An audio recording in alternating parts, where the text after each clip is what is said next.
namna ambavyo anapambana kuhakikisha kwamba Watanzania tunaishi maisha mazuri, na anahakikisha kwamba au anapambana kuhakikisha kwamba kwenye upande wa elimu basi huduma zinakamilika kupitia kujenga miundombinu, kuwezesha miundombinu iweze kujengwa na mambo mengine yanayofanana na hayo. Kwa mfano sisi kwenye kata yetu tuna ujenzi wa shule ya sekondari ambapo shule yetu tunatarajia ikamilike mwezi wa 10 2027, yani mwakani.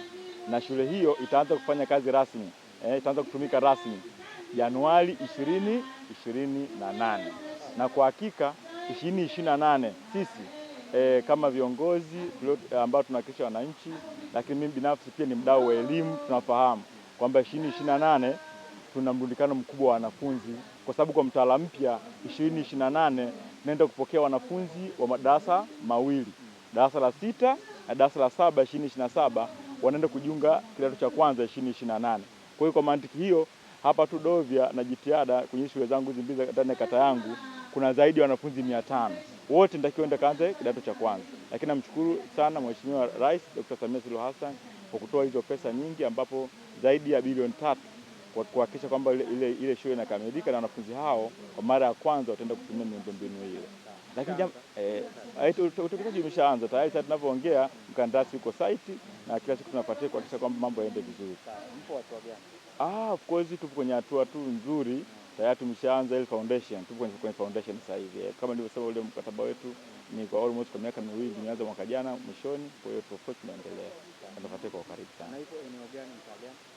Tupo ndani ya kati ya mtaa wa Makangarawe na Maichaicha. Au tuseme Msakala, Msakala na Uwazi mtaa. Unajua kuna mtaa na kuna matawi. Kwa mtaa wa Msakala na Uwazi pale katikati. Tuko kwenye maeneo yale. Lakini jambo la pili nichukua nafasi pia kumshukuru mbunge wangu Mama Mariam Kisangi.